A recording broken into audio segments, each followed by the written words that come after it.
I have one question. As the non-JTAC in the room, and everybody keeps talking about weapons school, what I feel like we need to do an entire podcast on the weapons school, because I've deployed with JTACs. I see the effects, right? But like, obviously I'm aware of some of the logistical and all this other stuff from a distance. But before we move on to like the future of TACP and all this other stuff that we're going to talk about, I kind of want to know, and I'm going to use this to transition a little bit. What is the weapons school like mandate? What is it for? And what do you guys come out of there knowing or certified beyond JTACRI to do? Peaches, I know I've known you for a long time, and I'm sorry that I've never asked this question. It's okay, but I'm going to leave it to Nasty, because he'll knock it out of the park way better than I can.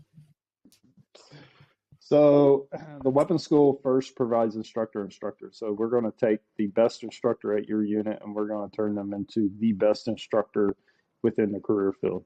And then doing so, we create a tactical expert. And that tactical expert is for that squadron commander to employ as his squadron's tactical expert to lead training, lead, whether it's exercises, events, things like that. And then at the end of the day, be able to be his spokesman to lead guys into combat.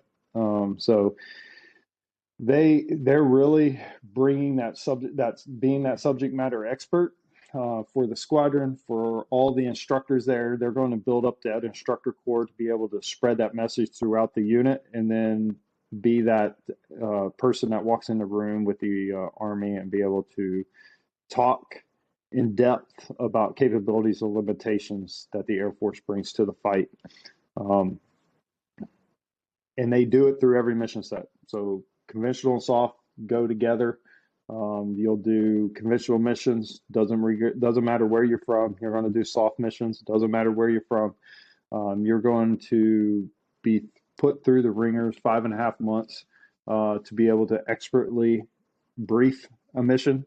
And that means briefing capabilities, limitations, briefing the mission objectives that you see for this mission, tactical problems that you see, and then the solutions that you're providing, and then being able to do that coordination and integration with that air crew to provide contracts and to be able to go out and execute. And then you're expected eventually to get to the point where you go out into the field to actually execute this mission you just briefed at an expert level.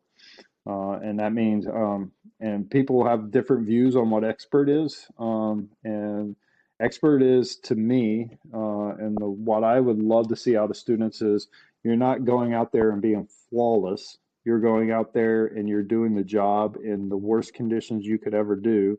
And when you make a mistake, you immediately identify it, and you pull all the tools out of your tool bag to mitigate that mistake in order to continue on and have mission success. That is expert to me.